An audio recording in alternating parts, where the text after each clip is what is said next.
All right, here we go. Here we go. A special edition of the post-game show. This is the home of the diehard Knicks fan. If you're a diehard Knicks fan, make sure you hit that subscribe button and the notification bell so you don't miss anything. This is the home for you where we talk about Knicks news, Knicks rumors, interviews, and post-game live analysis featuring live callers from you, the fan. So make sure you guys hit that subscribe button. CP from KnicksFanTV. My man Jay Ellis from the Nick of Time Show. Special guest with us today. He was a member of the New York Knicks for 5 seasons. Led the Knicks to the 1999 NBA Finals.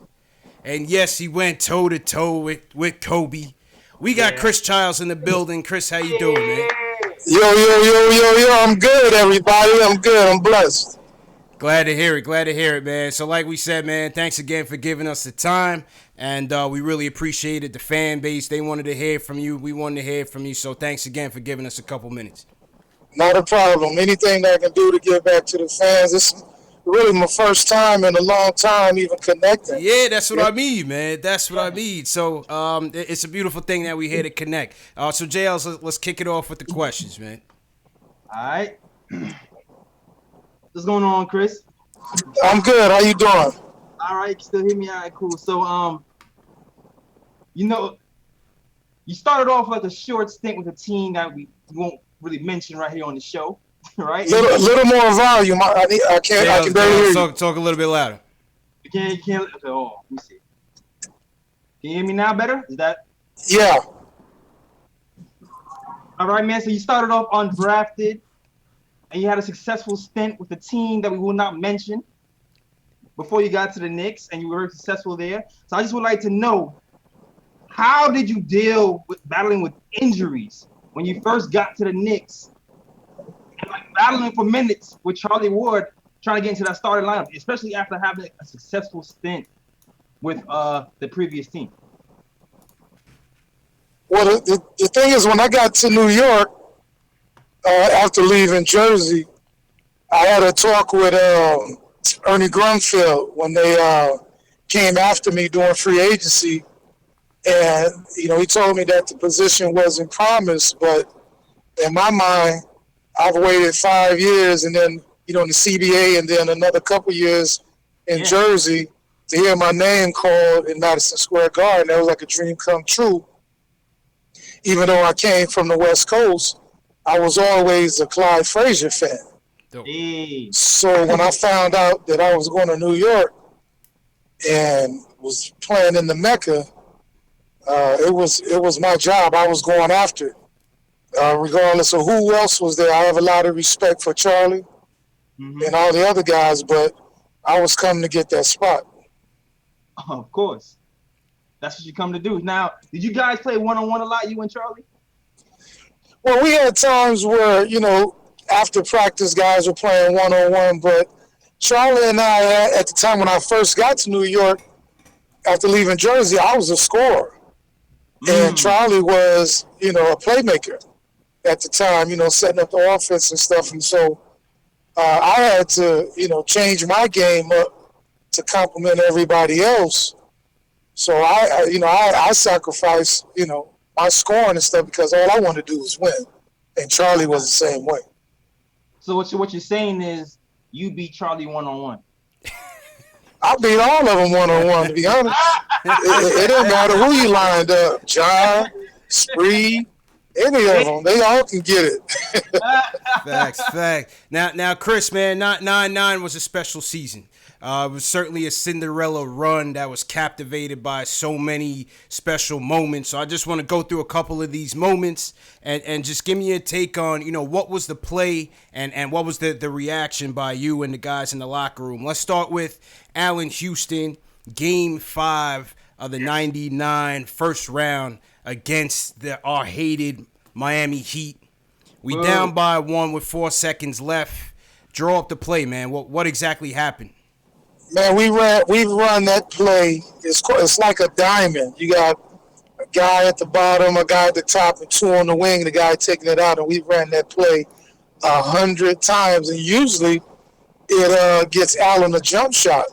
But Miami knew us so well that as soon as Allen caught the ball, they jumped out at it. And Allen, being the player he was and is, went to the basket, which he hardly ever did. Yeah, true. Yeah. So kudos to him for realizing that they were jumping out. And, man, it seemed like the same shot that Kawhi hit in that series, that's what Allen shot did. It bounced and went in. And the jubilation that after a hard-fought series, it's hard to even describe, man. We were just glad to get by those guys because we hated them.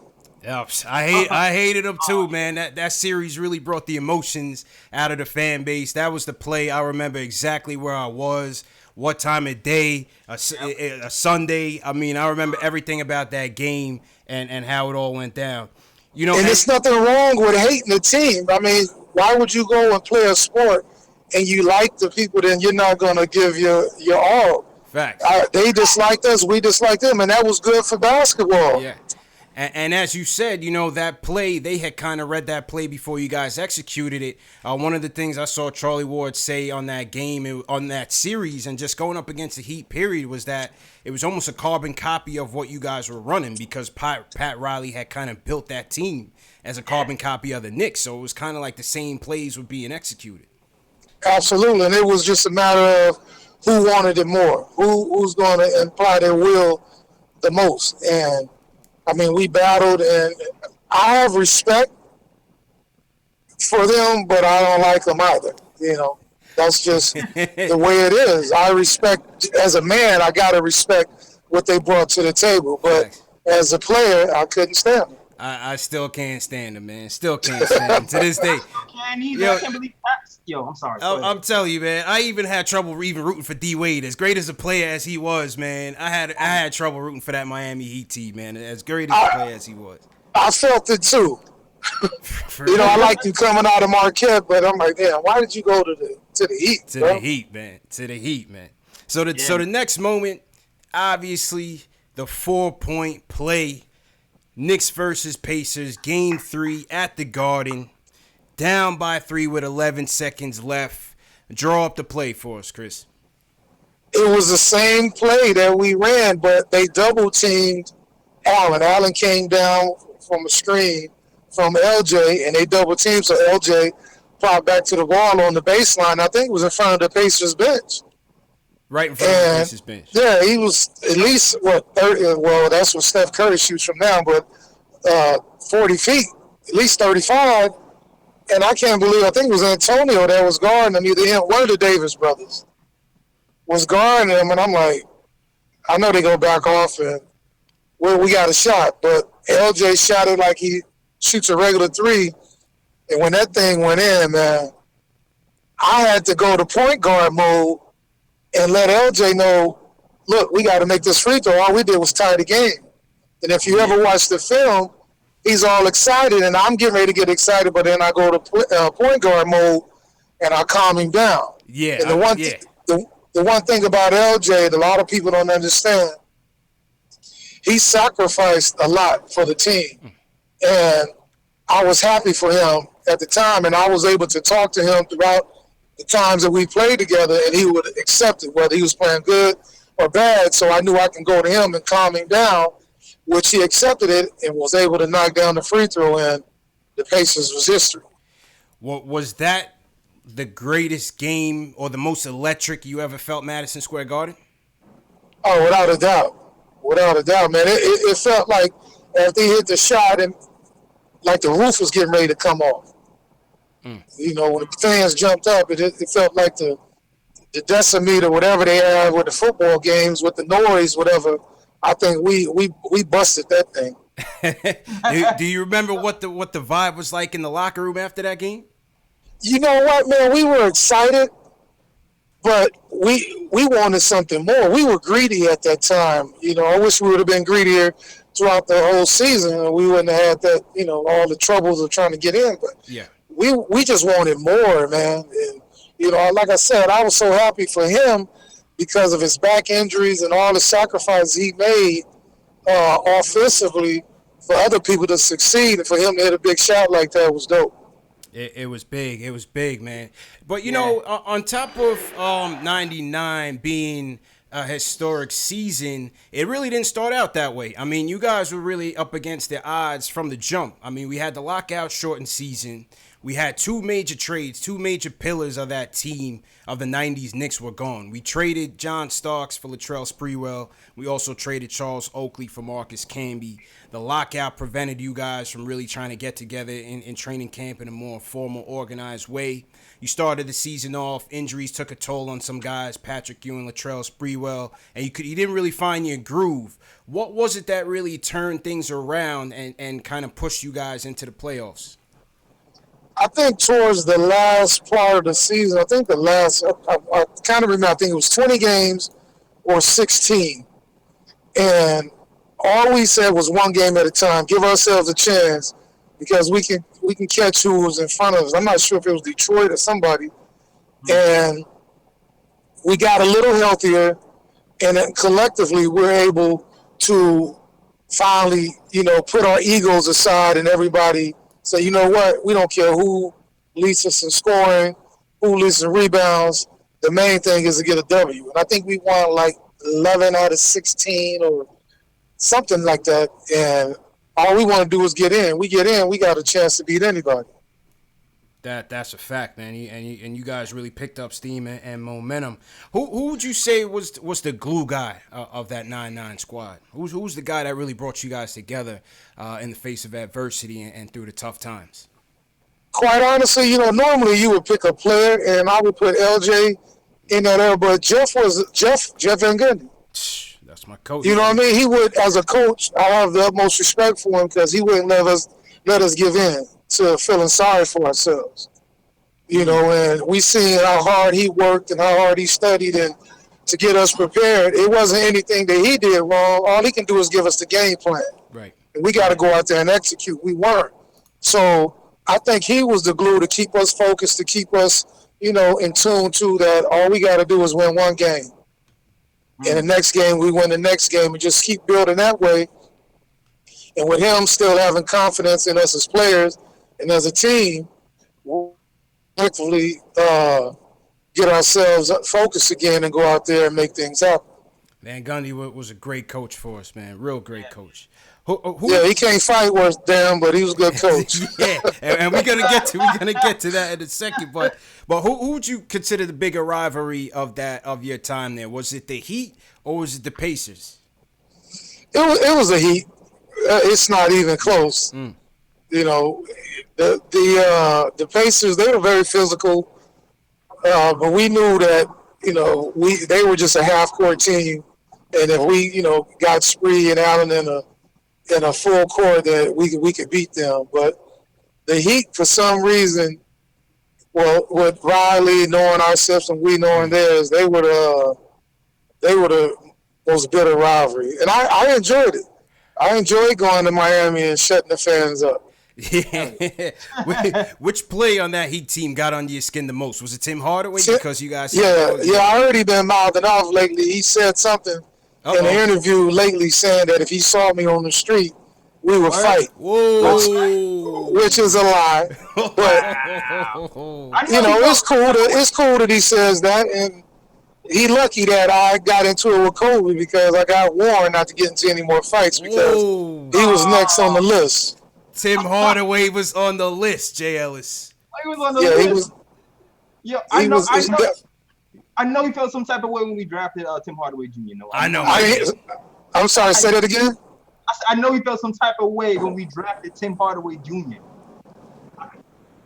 Yeah, he played a little dirty, so a few elbows here and there. But like I said, I don't mind the elbows below the shoulders, but above the shoulders, we got a problem.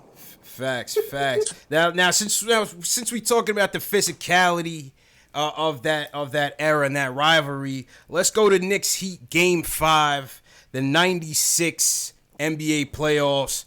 Charlie Ward, the most mild-mannered of mild-mannered men, gets flipped over by P.J. Brown and a brawl ensues.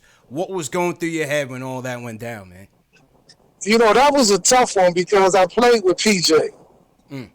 But he had on a different uniform at that time. So luckily I was on the court, and I was just trying to get in there and get my teammate out of there.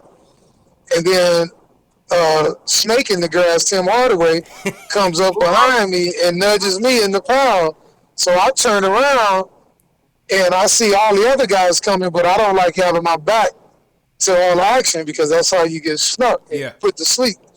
So I was just trying to get Charlie out of there, but I just hate that it happened like that because honestly, that team that we had then, we was gonna do a lot of damage. Wow. So you thought that team was the team rather than the 9-9 team. The 9-6 team was the team. Yeah, that team was mentally tough. That was a mentally tough team. So we had a really good chance that year, but like I said, things happen when you play the Heat, and the new rule of coming off the bench, which I know was brought to case because of Kermit Washington back in the day, hitting Rudy Tomjanovich. So I understood that, but it was a lot of guys that had a pinky toe over the line and got suspended. So it was crazy, man. We lost Ewing, H2O, John Starks, and LJ.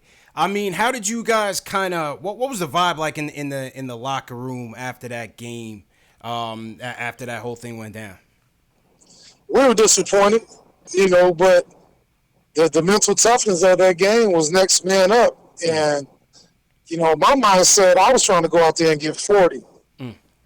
Because I was like, well, I got to score more, and which I did in the first half. The second half, it didn't go that way like I wanted it to, but we were just mentally tough, and they just had a little more talent on the court than we did, and I think we ran out of gas. Yeah, unfortunately, man, we would end up going to lose Game 6 and Game 7, but as you said, Game 6, I believe you had a great game, 20 points and 9 assists. That was big. That was big, man. I'm still disappointed that we lost that series based on not having those guys for Game 6 and Game 7. But right, yeah, we wasn't at full strength, and if we would have won, it would have been a blessing, and it would have been kudos to everybody else that had to step up. But to be honest, they just had more talent on the court at the time than we did. Facts.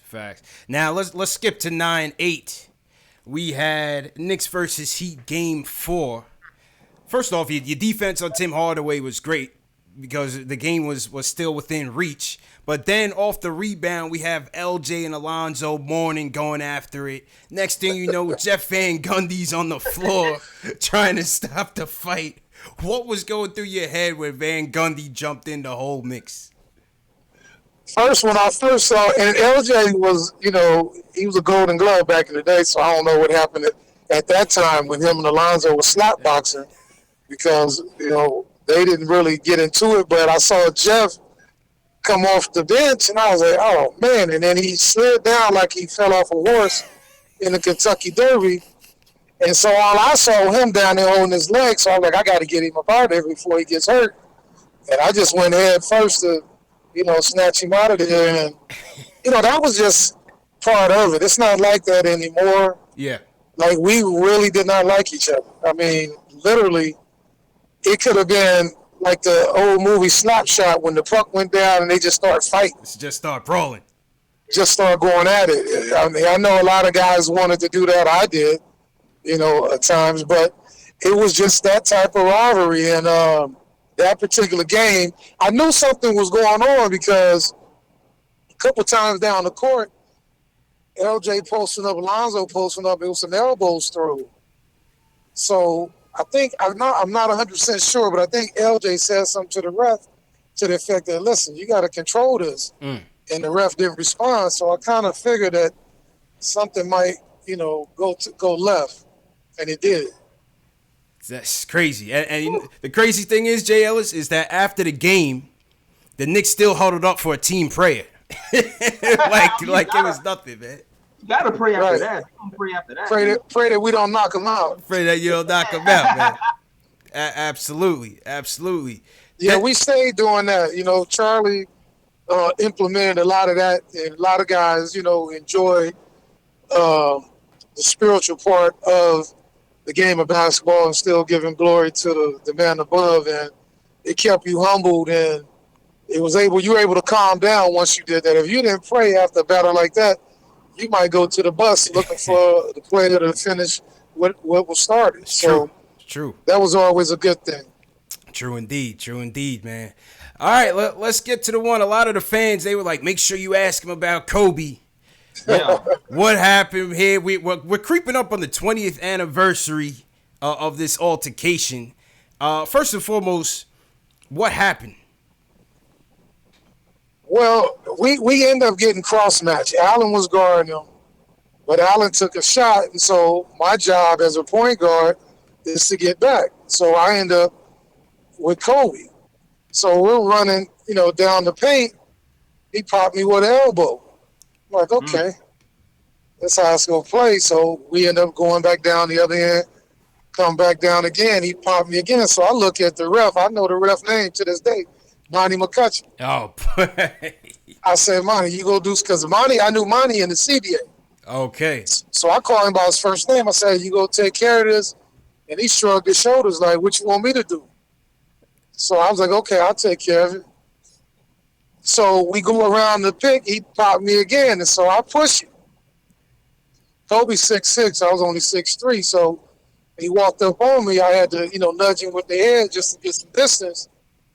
And he threw another little chicken elbow that missed. And at that time, I had enough. And I was like, okay, I don't want to knock him out. Because if I knocked him out, I'd still be suspended. I just wanted to pop him. Right.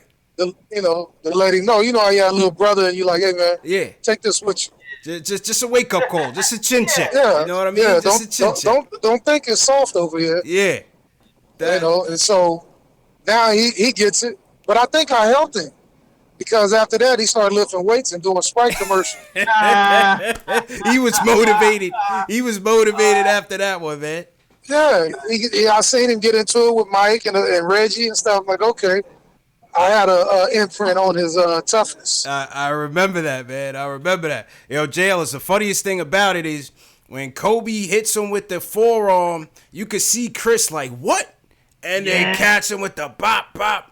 then you got Shaq and Patrick getting into it a little bit. And one thing about Patrick, even though he never really threw hands like that back in the day, every skirmish of his career, he was always involved. Like, he was always in the mix. You know what I mean?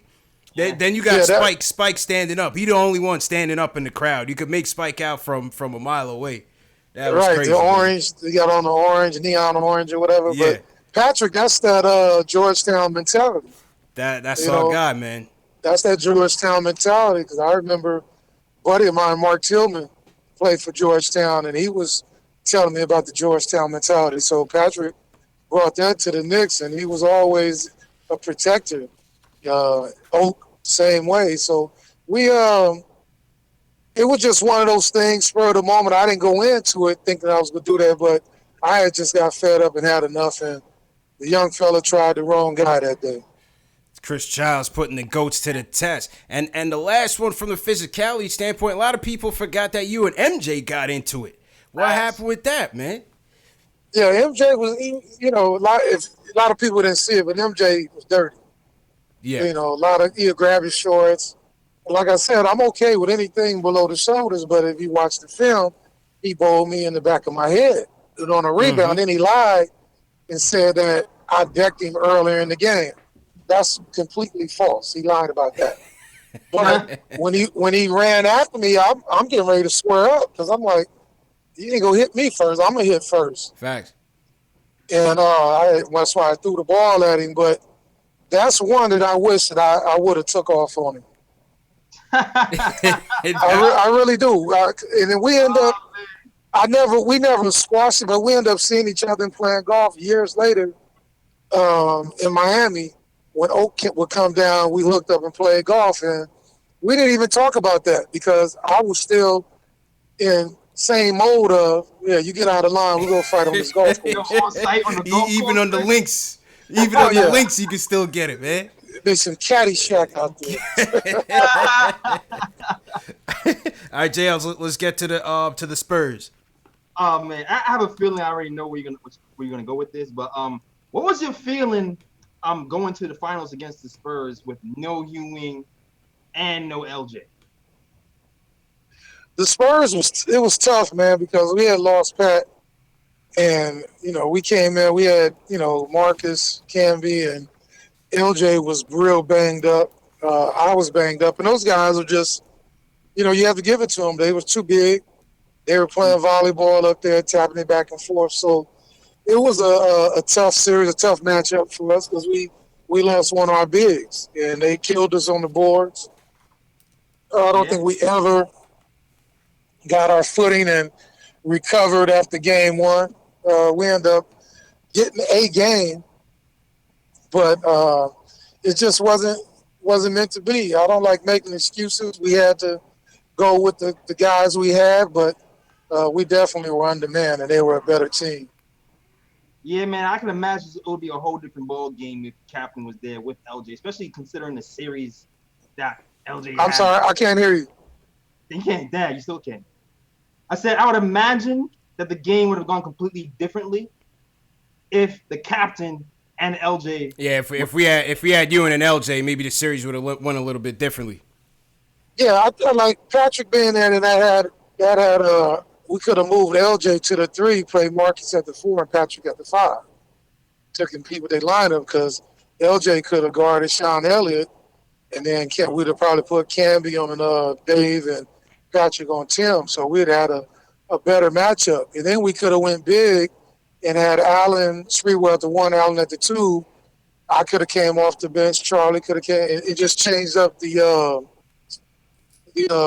lineup to complement, the bigs that we would have had a better combination to deal with their size.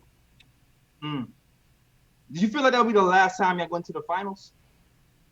Did you feel that like that would have been the last time you guys would have went to the finals? I didn't think it would have been because I think having those guys on the team for a full training camp and getting back, but they decided to go another route, and that was that last run. Hopefully, they can bounce back and get some guys in there that are willing to sacrifice their own personal goals for the team goal. Just go out there and battle and compete, man. I know there's different. The rules are different, but it doesn't mean you can't go out there and touch someone. Yeah. Now I feel. So how long did it take you to get over that loss? Do you still think about it, or How long does it what? How long did it take for you to get over that championship loss to the Spurs? You know what? I'm still not really over it. I deal with it, making it there because, they remember, only the people that are true basketball fans remember who takes second. They just remember who takes first. But true story, after that season, I left and went on vacation, and I went to Hawaii. I was getting married, and I go to the golf course to play golf, and I come out the clubhouse. Who's walking in? David Robinson. Oh, wow. And we just lose to these guys, and he's like, "Hey, can I join you?" I'm like, man, really? No, you can't join us, man. Yeah, I got, and Dave's a nice dude, but I said, yeah, you can join us. So we get out there and play, man. I hit my ball so fast, I left. Go on. I didn't want to see that, but yeah, that's just what happens, man. You never fully get over it. You just accept it that, you didn't make it happen that year. It's tough, man. It's tough. So now, in the middle of the 2001 season at the trade deadline, you get traded to the Raptors. What did that feel like? You gave 5 solid seasons to the Knicks, went to the finals with that team in '99. What happened in that day? How did you find out you were traded, and how did you feel about that? Man, I was hurt. I was crushed, to be honest, because the deadline was at midnight. I was in Hackensack, New Jersey at Celebrities, a barbershop that Derek Coleman owned. I used to get my hair cut by my man Ali. And I was in the chair because it was late. I said, let me go. It was a blizzard, I think, too. It was snowing real bad. And I went up there, to hang out, talk, whatever. It was 11:59. I was in the barber chair and got the call that I was traded to Toronto. Damn. 60 more seconds, I would have still been a Knick. Damn. That's crazy. That's So heartbreaking. I was crushed, man. At the So, buzzer. I was like, okay, until I got to the city, to Toronto, and I was like, oh, okay. Caravana is going down Yeah, now. yeah. That's right. That's Right. right, man. The Caravana vibes is always good, man. Yeah, shout out to TOT. Dot. Yeah, Of they're doing course. things there. Of course, of But course. I'm a Knick, man, Yeah. and then we end up having to play those guys. Right. And so I had mixed emotions about that, but I'm on a different team now, so I got to give them the blues. But it was hard seeing those guys on that bench, seeing them shoot around because they shoot around and we come in, so we cross paths and give the hugs and handshakes and whatnot. So, but Oak was like, man, we ain't shaking nobody hand, man. We ain't, we ain't doing none of that. So, I shook a few hands, man. Don't be mad. I'll talk to you tomorrow. Oh man, that's crazy, man. Who would you say was the top 3 point guards? You faced it, there was a lot of solid point guards, a lot of Hall of Fame point guards in the 90s. You had John Stockton, you had the Glove, Gary Payton, the Hardaways, Tim Hardaway, Penny Hardaway, you had Jason Kidd. I mean, you even had guys like Terrell Brandon, who was a nice player. In his man. prime. Who would you say is your top 3, the toughest that you ever had to face? That's very hard to say, man. But let me give a shout out to Gary Payton. We getting ready to be in-laws. My son is getting ready to marry his daughter. Oh, get out of here! Oh, wow, that's crazy. Yeah. Nice. So that's my brother, my in-law. So shout out Gary. You in the top 4. I can't. Yeah, you in the top 3. But anyway, that has to be the gulliest grandfathers ever. Yeah, right. yeah. So we both 50. So we go play some half court 1-on-1. Okay. But man, people don't give him that credit, man. You AI, but AI was a 1 and a 2. Yeah. So, but like you said, Terrell Brandon was tough, man, because he had the herky-jerky style. My boy Rod Strickland Right, yeah. was the truth. Right, true. He was the truth. John Stockton wasn't like a difficult guard to guard because it was pick and roll. You needed help. Kevin Johnson was a monster. KJ. Yeah. Back in the day, and I was able to play against Magic at the end of his career. But off the back, man, Terrell Brandon and Rod Strickland don't get the credit they deserve, man. True indeed. Those man. cats were the real deal. Absolutely, man. Couple more rapid fire questions before you go, Chris. How you looking on time, by the way, Chris? Just keep. No, we good. Okay. Right. On those '90s teams, who was like the team jokester? Like who would always do the pranks and everything on that team? Probably me. I was a comedian. Then we had the end of my stint in New York, Rick Brunson. Okay. He was a clown, but it was mostly me. Any stories you could share on that you did? I can't really put them out there like that, but I have couple funny stories about John Starks. Okay. Oh, tell that. Yeah. We need to hear that. Yeah. And John, he gonna tell me, he gonna say, no, that wasn't John. It's true, bro. I was there. So we used to go to dinner together, me, John, Patrick, and Oak and LJ when we got into town. So we used to go to, when we went to Cleveland, there was a mall and a Ruth Chris. That was our favorite restaurant. So we're all sitting down and getting ready to order. And John was like, yeah, man, I think I'm going to have the lobster. So the guy came and, bring us the menus. And he said, yeah, hey, I want the lobster, but I want my lobster off the bone. And I'm like, you want your lobster off the bone? The lobster don't have a bone, John. Yeah, right. It has a shell, right?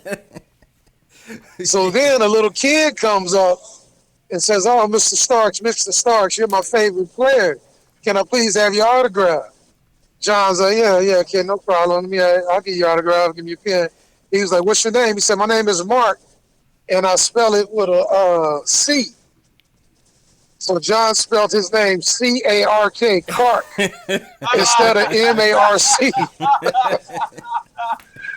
So just off the dome, those are two of the ones that really stand out. That's funny, man, and we hoping to get John on the show, so we definitely gonna bring that up with him too.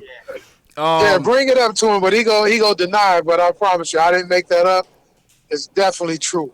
Absolutely, man. Who was the best trash talker on that team? I would have to think you and John would have to be up there. But who was the best Yeah, trash me, talker? In your opinion? John. Well, you know Oak. Yeah, Oak of course. Yeah. Oak talked a lot of trash.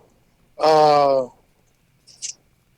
LJ didn't really talk a lot of trash unless it was brought to him. But probably me, Starks, and Oak. Okay. And Herb Williams used to talk trash in practice. What? Okay. You're lying.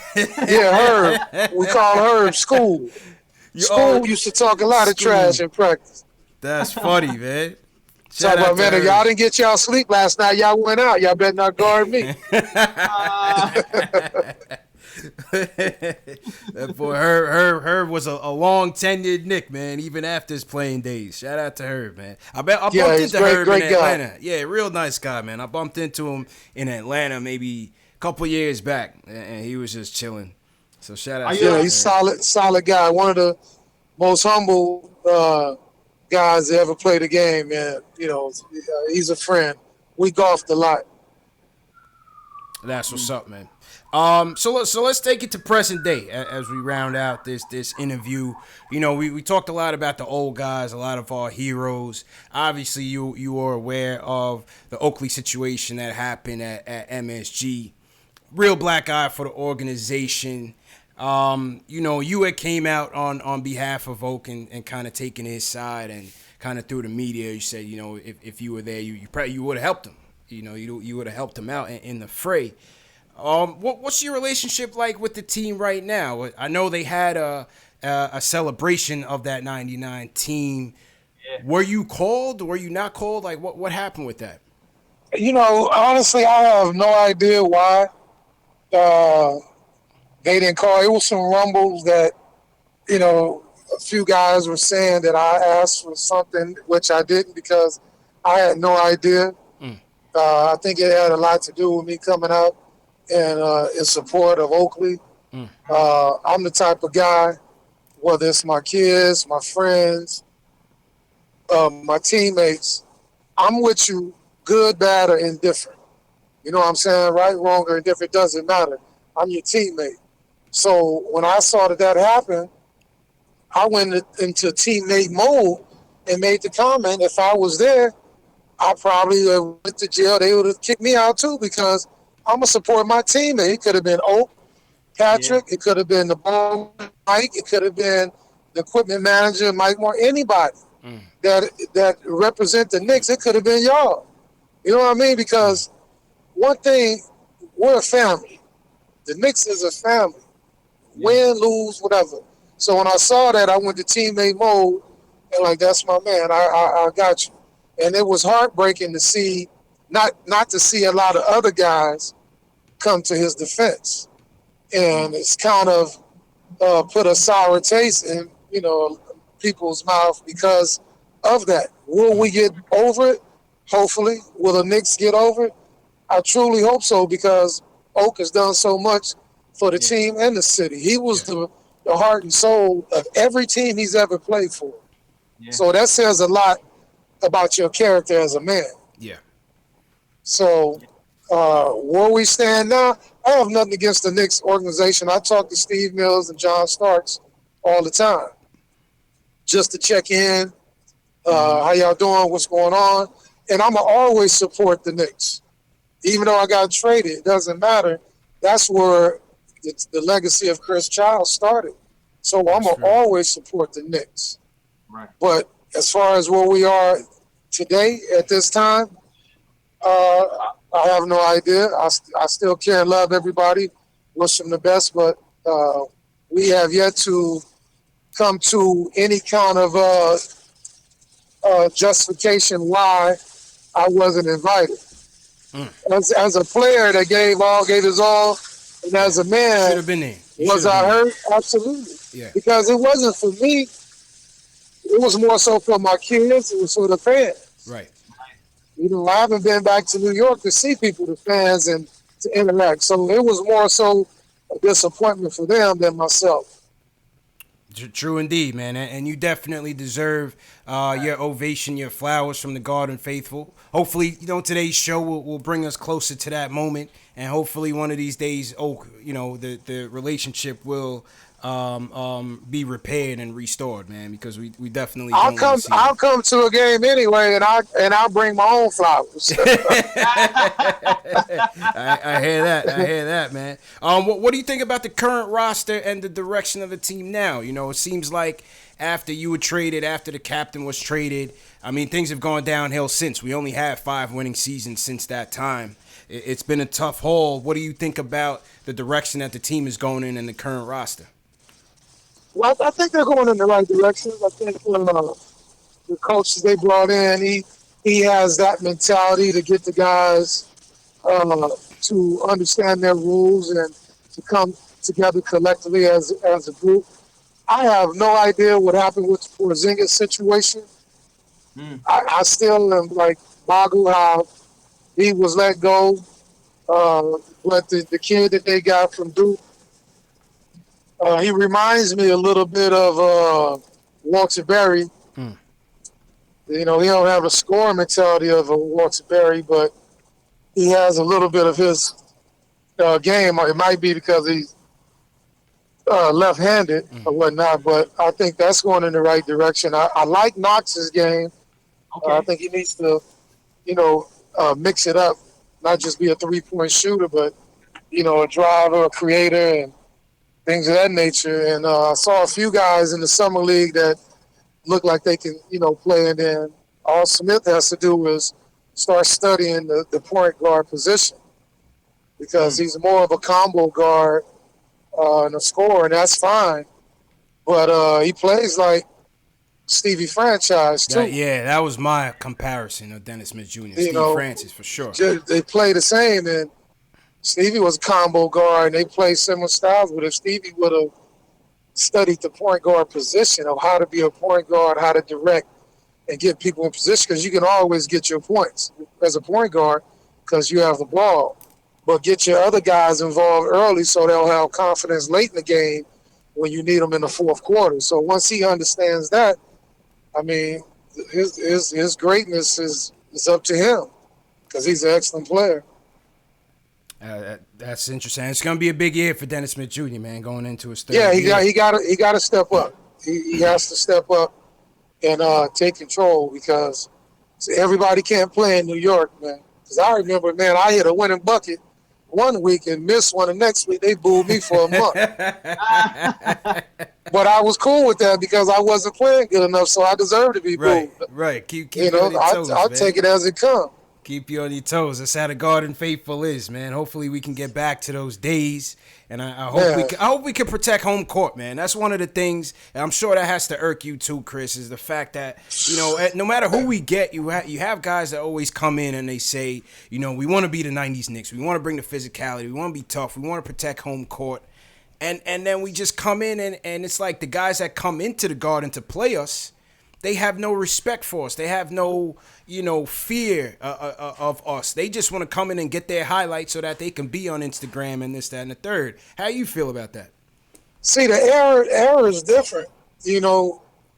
Guys are too nice. Like, yeah. I remember when I first got there and I played Mike, and I said, I can curse. Can I say damn? Yeah, good. Yeah.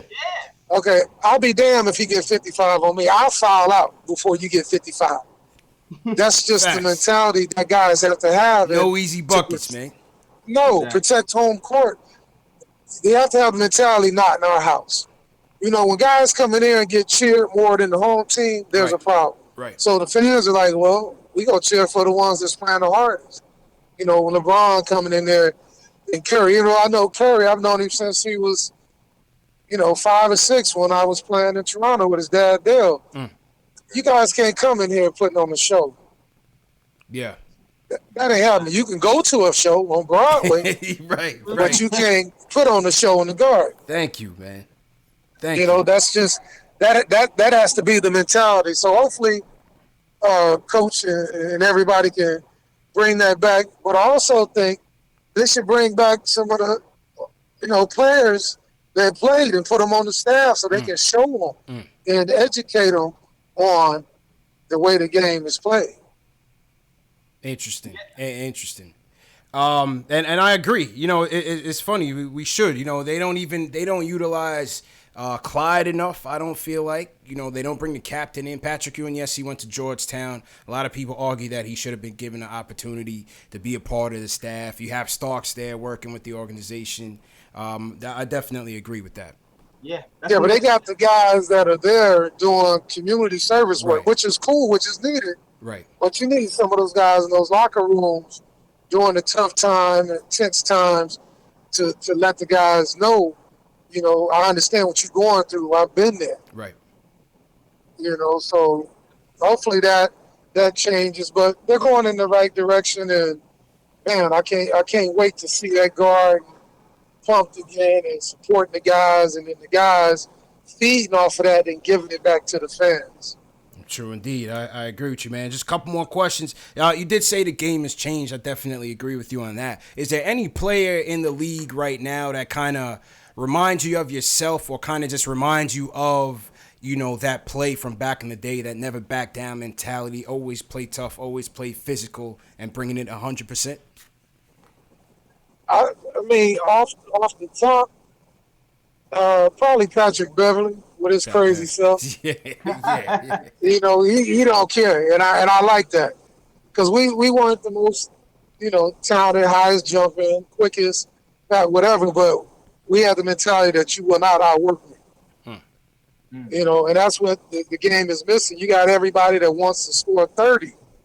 We need guys to do the dirty work and let the guys know that you're not gonna do that. Not tonight. So, you know, I love watching Westbrook play.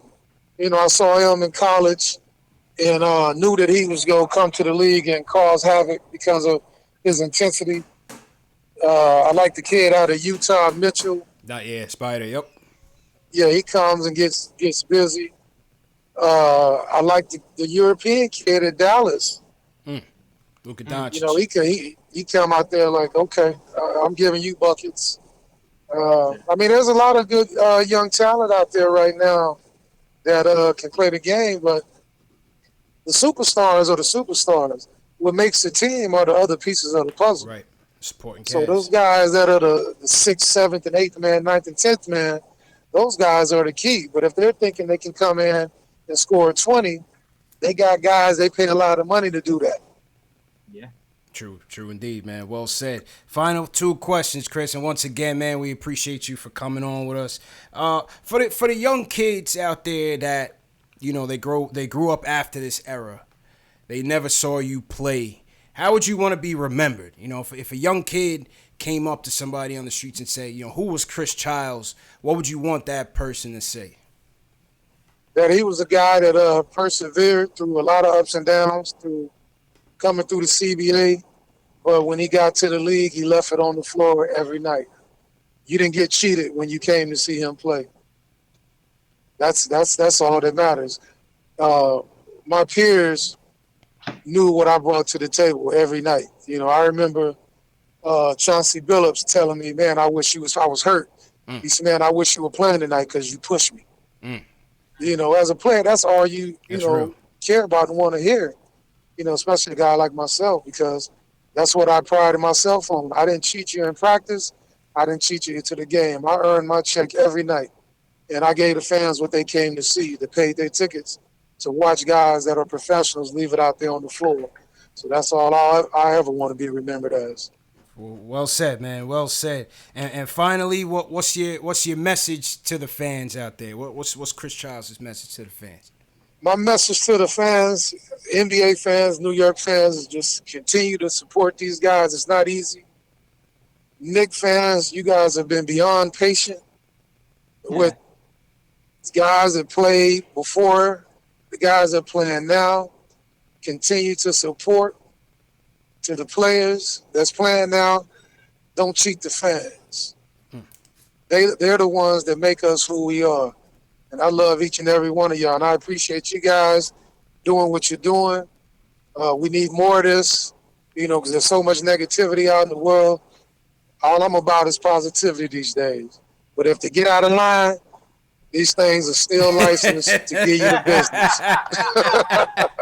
There it Even is, at man. 51. There it is. There it is, man. And now, Chris, you said you going to the Boise State, Florida State game. Or did you call Charlie, or you just think I didn't get. I tried to get a hold of him, but I was there. We left before the game was over to try to beat traffic because we got a hurricane coming. So I got to get home and take care of stuff. But yeah, I made it down there, man. It was good to see the guys and interact with the college kids, man. And I just wanted to make sure that I was available at 4 o'clock, to talk to you guys. But let me say one more thing before we go. Mm-hmm. Carmelo Anthony should be in the league, man. I was going to ask you that in the interest of time, but yeah, go ahead. What's your thoughts on Melo not being in the league right now? It's sad, man, that out of all the players in the league, that he's not good enough to be on the roster. Carmelo's done a lot for the game of basketball. He can still go out there and give you 20. Give him a shot. You can't go wrong. He knows how to play the game. He's a veteran. They say that he's blackballed or whatever. I don't know, but I know there's something going on that he's not in the league. He didn't fit. I don't think Houston gave him a fair shake when he was there, because, a lot of times you think guys are your friend, but there's guys out there that want your position too. So be careful of who you think are your friends when you play in this game, because every roster spot is open towards the end of your career. So if D-Wade can play and finish up at Miami, Knicks, bring him back. Give him his curtain call, because he deserves it, man. And I think he'll do a lot for the younger guys, too, because now he's willing to teach. And I think Knox a benefit for having Carmelo there. Interesting. We definitely agree with you on that, man. Carmelo should definitely be back in the league. I don't know what it is, but hopefully he'll be able to take his curtain call. Whether it's with I like to see him with a contender. I like to see him try to get a ring. I'm not sure what's taking LeBron so long to pick up the phone, but hopefully it works out. Like I said, friends and whatnot, and we don't know which way that organization is going, who's runs it, who's doing what. Magic left, Genie, the other new GM they brought in, and then LeBron. LeBron has a lot of say with every team he plays for. So I don't know. Hopefully they get him down there because he definitely deserves to be in the league, and I don't think he's being treated fairly at all. Facts, man. I agree with you, man. Well, Chris, hopefully we could do this again.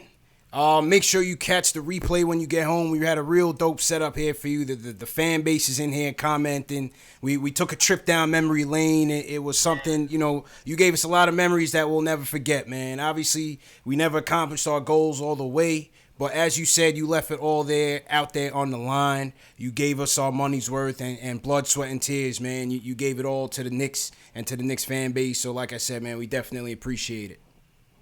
Hey, my pleasure, man. Anytime if there's anything you guys need from me in the future, don't hesitate to reach out and get John on there so he can try to lie about that story. yeah, we're going to try, man. I got facts. You don't want me to pull out the receipt. We're going to try, man. Chris, enjoy the weekend. Drive safely back home and be safe in the hurricane, man. All right, fellas. Blessings, man. Bless up, man. Thanks again, man. All right. One love. Oh, man. Wow, that was so good. Give it up for Chris Childs, man. Give it up for Chris Childs, man. Everybody in the chat, put a number 1 up for Chris Childs, man. Please. Come on, man. I just wish my mic worked. Yeah, man. I had to. It's all good, man. I know you had to take over. My mic's not working. Yeah. Come on, man. Come on. Put a 1 up for Chris Childs, man. Oh, man. That was a great interview, man. Great interview, man. That was really good. That was really good. I love how. Can y'all hear me? Yeah, I think everybody can hear you. It's just we'll work on it. We'll work on it, man. Right. Like everything else, man. We'll work on it. All right. We'll work on it, man.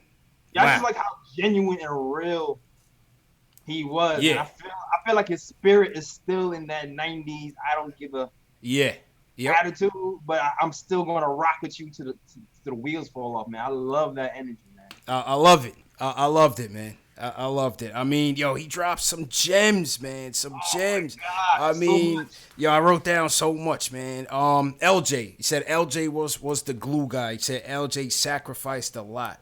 He had a lot to say about Jeff Van Gundy, really helping the guys turn it around in the 9-9 season. Tim Hardaway. He said Tim could have caught the 1-2s a couple times. He said he spared him, J. Ellis. He spared him. Spared your life. He spared Tim Only Hardaway. because he caught a case before and he didn't want to catch another one. Facts. Oh man, that was great. Against MJ, he said when he went up against MJ, he said he saw him again on the court with Oak on the links on the golf course with Oak. He said, "Don't get it confused, man. You can still get it, man. You never got over that game, bro." Still got it, man. He said he called him a liar too. He's like, he lied. Yeah, he did. And you know what the funny thing is? He didn't mention it, but MJ put his finger in his face, man. So that could have got real ugly. So now I see why he really wanted to go after him.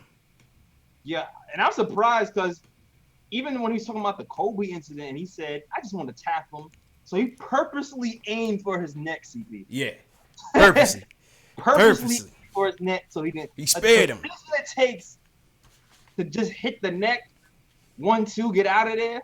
And if you look at the video, he looked like a trained killer. Like the way he squared up, feet step planted on the ground, 1-2, bob weave. Yeah. I was like, yo, that's not. He was in the pocket. He was in the pocket. Yeah, he was in the pocket. Yeah. Yeah, that wasn't his first time. Man. It wasn't his first rodeo. That was a seasoned vet. Yeah. Punching him twice in the neck. Right in the pocket, man. He had Shaq right behind him. Didn't even phase him. It's like, hey, Shaq don't want this work. Didn't even phase him. Shaq don't want this work. Pat Wow. What man. a interview, man. He likes RJ. He has some good things to say about Knox. He says he needs to mix it up a little bit. Yeah. On the Melo front, he thinks Melo could help Knox, which is interesting. He thinks he wants to see Melo back on the Knicks. Seemed like that's how he was handling it. I feel you. I know Melo definitely needs to be in the league. It's still kind of crazy that he's not. Yeah. I still feel like this roster, the way it's constructed, it'll be weird to have Melo on the Knicks. Yeah. Maybe next season, hopefully it'll be a better. Who knows? Right. Who knows? Like more rules defined. You know, we're not gonna need as much help. Some guys might not be here next season. Maybe there'll be a chance for that. Yeah. Who knows? I want to see Melo though on the Clippers or something. I gotta see Melo on the team, man. Come on, man. This is Carmelo Anthony, man. Stop it, man. We're gonna get to Melo real quick. Shout out to everybody in the chats wherever you guys are watching from. Hit that thumbs up button for you boys. Hit that thumbs up button for Chris Childs, man. That was an outstanding interview, man. Thumbs up, please. Come on, man. This is what we do it for, I man. was like, man. Come on, man. Dog. Couple things. No calls because I got to run to a barbecue in a little bit, but I just kind of want to wrap on this, and then we'll talk about what's next. Who you guys want to see next? Which player do we need to get next? Leave a comment in the chat. Leave a comment on this video. Who's the next player you want to see on this series? We got to start naming this series, JL. So we'll figure out a name for it. All right. Yeah. His advice to DSJ: study film, study the point guards. Work on getting others involved because you know he can get buckets. Yo, call again. Can we connect that, man? Let DSJ and Chris Childs talk Hey, well, he's got to get back into the garden first. And he said, there was some cross communication on what happened during that 9-8, 9-9 celebration of that team. He thinks it's because of his stance on Oakley. He's probably right. He's probably right. Yeah. You know. Possibly. I mean, hopefully all that stuff gets swept under the rug eventually, man. We need to have our legends back in the garden, man. We need Oak. We need Childs. We need everybody who's contributed to this culture, to the family of the Knicks back in the graces for the fans. For the fans, man. It is true. True indeed. And he was right, man. We got to get more of these players involved with the team. I don't understand why that hasn't happened. I know Starks, for one, did say he doesn't want any parts with coaching. He did say that. I did hear him directly from his mouth. He said that. And hopefully if we get him on the show, we'll talk to him. Chris, go ahead. Now, I will say I do like how the Knicks started to kind of bring players in last season for practices. Yeah. That was a good first step for us, like having Walton and having, Rasheed Wallace and Patrick Ewing in the beginning of the season. But it'll be cool to have somebody there like more frequently. But that was a nice first step. Absolutely. He said his message to the players: don't cheat the fans. That was real. Don't cheat the fans. He said Patrick Beverley was a player that most reminded him of himself or of that playing style of the 90s. We definitely agree with that. Oh, man. I feel like everybody would say that. Definitely agree with that. Some of the other guards he likes in the league: Luka Doncic, Spider Mitchell, Westbrook. Yep. Westbrook. Yep. He said Chauncey Billups was a player that said that he always pushed him. That was real. Chauncey, shout out to Chauncey. He was a great player. Yeah, he was a great player too. Great player, man. He was healthy. Yeah. When Staten was there. Mm-hmm. Another level easy. Would have been a different story. Man. Knicks Heat rivalries. He said the Heat was by far the bigger rival of the two. I definitely agree with that. The whole Riley's undertones and the storylines. I mean, it got us. I was telling you, it got us emotionally involved in it. Yeah, man. Like, to this day, I still can't. I can't respect Miami Heat to this day. I just see Trader every time I look at the Heat. I'm telling you, to this day, I cannot respect it, man. I cannot respect it, man. I feel you. Crazy, man. And it's crazy because when he came here, I feel like he came here after Pat Riley left. He did. Mm-hmm. And he still kind of felt the heat from the past players over here. Yeah. Who had that, yep. don't like him. Bye. They immersed themselves in the rivalry. It was crazy. Yeah. Crazy, man. Wow. Shout out to everybody in the chat watching once again. I showed you guys a picture of Chris rocking the Kobe shirt. I'm also wearing it myself. Shout out my guy Tuck, man. My guy Tuck sent me the shirt in my lifetime tees. A lot of you guys in the chat said you had liked the tees. My guy Tuck sent me the link. It's in my video description. Hit the link in the video description to get your tees, and that's courtesy of In My Lifetime. They sent it to Chris. Chris is endorsing it. He loved it, and he took a picture of it and threw it up on his gram. So the link is in the video description below. If you want the t-shirt, you can get yours today. Shout out to Tuck and In My Lifetime tees. Somebody said they want Charlie Ward on. Charlie Ward? Okay. I see a lot of Starks. I did see Eddie Curry and Jerome James. They trolling me. TM, thanks for posting the link. TMs did post the link to the shirt, so appreciate that. That was great, man. I'm still buzzing off that interview, man. That was great. That was amazing. Yeah. I was watching it like, wow, this is happening. Yeah. And in all fairness, bro, and to you guys watching, the original interview was intended to be a video interview. This is why I'm showing you guys the screen that we have set up. The middle screen was meant to be Chris on video. But he hit me up last night, said he was going to be traveling on the road. So you always got to adjust when you're doing these things live, like I always say. So we did it audio, and I think it came out great. I mean, you guys in the chat, let us know what you think, and let us know after this live stream goes off. Yeah, it was a good compromise. I think it was a good compromise, man. Yo, man, when you grew up a Knicks fan, dude, you think you was 10 years old, watch the Knicks 11, 12, that you will be 20, 30 interviewing Chris Childs? Never thought of it in my entire life, bro. Never thought of it in my entire life, man. This is nuts. And then talking about all the past stuff that you. happened and the in-between, the nitty-gritty details of this beef and this relationship. And that is what? I got to watch this again, man. This again, man. I'm not going to lie. This is weird. It's crazy. It's crazy, weird man. Being a fan of your whole life, and then being in the interview. Yeah. Even if your mic ain't working. It's crazy. It really is crazy. Even when I was putting the highlights together, I'm watching all this for it was the first time getting goosebumps. I don't think I stopped smiling for the first 10 minutes of this interview when he was just recapping memories, because it was kind of like I was putting myself back in that place as a kid. Wow, I remember how I felt when this and this and this was going down. It was crazy, man.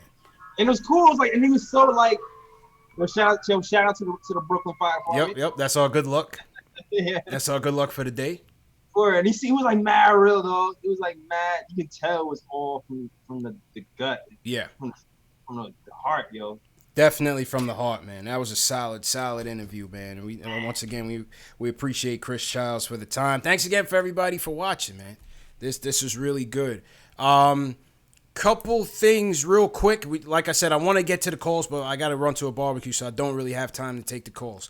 Me and Jay Ellis and Terry had a solid session live from the KnicksFanTV studio in downtown New York City. We're going to put that content up for next week as we gear up for training camp. We're less than a month away from training camp. Things are going to start happening very quickly. So look out for that content. We're getting ready to gear up. We'll have some more live streams coming up. Get to talk to you guys and as we get ready for the 2019-2020 campaign. Mm-hmm. Some other news, Jay Ellis. FIBA World Championships start tomorrow officially. Yeah. Official tissue. And all eyes will be on, well, for me at least, it's going to be on Frank and Team France. See how they do. They are in Group G with Germany, Dominican Republic, and Jordan. So as we know, France is coming in there with the French Prince, Nicolas Batum, Rudy Gobert, my guy from Orlando. Is that going to be on the ESPN app? I'm not sure what channel. We'll put it up. I'll put it up in the community tab, let you guys know. Obviously, I'll have the highlights from that game as well. And, we just want to see how Frank is doing. We want to see how Frank is doing. I'm hearing that he's supposed to be starting in these games. So Germany's going to be Dennis Schroeder is going to be playing for Germany. So that should be an interesting matchup. Obviously, Germany doesn't have Dirk anymore. But Schroeder versus Frank should be an interesting matchup. JL's any interest in the USA team? I'm not really interested. You know what it is? It's lost its luster a little bit. Yeah. Because, I was really, really interested to see if Julius Randle was still going to play like how he did. I'll peek my head in. Everybody left, man. Everybody left, But I think the competition, having more competition in these games is not a bad thing. So I'd like to actually see them come up in close games and see them, go up against some adversity and see how they respond. Serbia's going to be a beast. I mean, they got Jokic. They got Bogdanovic. They have Boban. Serbia got a nasty squad, man. Real nasty squad. I think they're considered the favorites right now. Yeah. I don't know. I don't know. USA is going to have to fight this season. You're going to have to fight, man. Going to have to fight. In other news, we saw Melo and Julius going one-on-one in the gym. What was your reaction to these highlights, JLs? It was dope. I like the teacher Melo, man. I like it.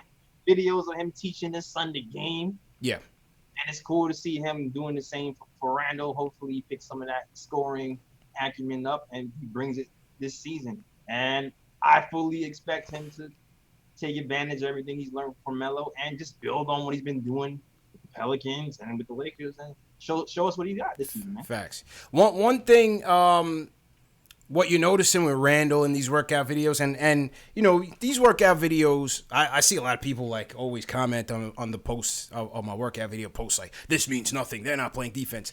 Yes, Captain Obvious. We know that. But the fact remains is that, one, there's no highlights to show. There's no season. And number two is just to get hype. Just to get hype for the season, man. Show these guys working out. One thing with Randall is clear that he's working on his mid-range and beyond. Yeah. Which I think is solid. He's working on his weaknesses. Mm-hmm. He didn't shoot that many from beyond, I believe, like 12 feet and beyond. So he's working on that.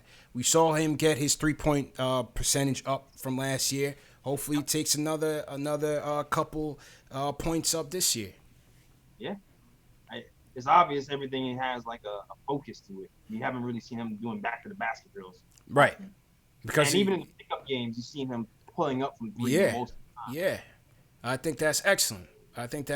Man. He's really trying to round out his game. So hopefully that translates on the season.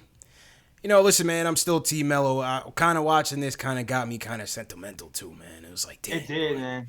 Didn't it? Definitely. It did. Pulled the heartstrings loose. I was like, damn, boy, how you got this guy out here training now? Yeah. Like he's a trainer. Like he's more than a trainer. Like, it's dope that he's a trainer. They turned him into the trainer. You can still put him up. But I also appreciate that he just, I also appreciate that he's just running with the team in general, man. Yeah, I like that. You know, this is what we caught on film, but I imagine that he kind of worked out with a bunch of those guys, not just Brandon. I agree, man. I agree. So, melodrama continues. We'll see what happens, man. But Jails, let's get out of here. Go ahead and sign off. Oh man, I see you. Allen Houston will be the last of my favorite player. Yeah. Allen, yeah, man. So yeah, man. So shout out to shout out Chris Childs, man. Shout out Chris Childs, man. My show is on a hiatus, but we will be back in mid October, late September-ish. So stay tuned for that. It's the Nick of Time Show on SoundCloud.com/Nick of Time Show. And you can also watch the video versions of our podcast on YouTube at youtube.com/Nick of Time Show.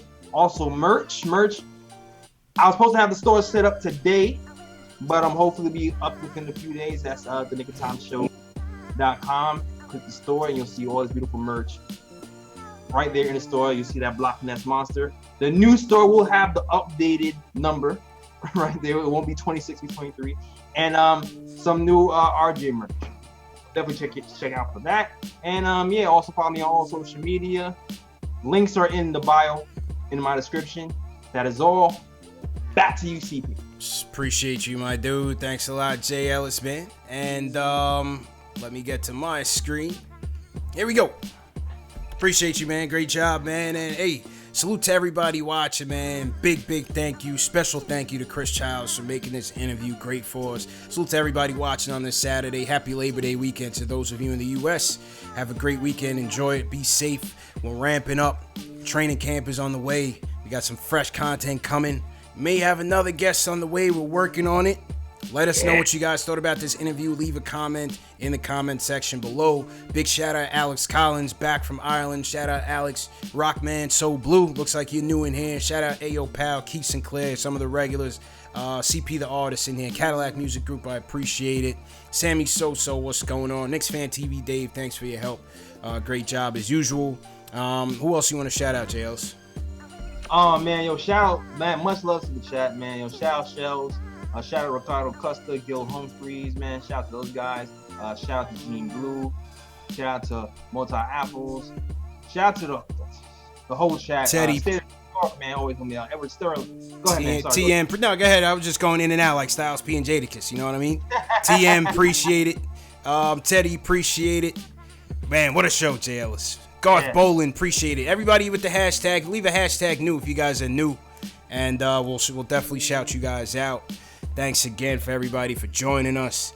Man, what a day. Danny Girl back in here. What's up, Danny Girl? We see you. Danny's in here. Danny's in here. Alex Collins Jail said, what is Labor Day anyway? It's a day to take off. It's a holiday where we don't gotta go to work, my It means no work.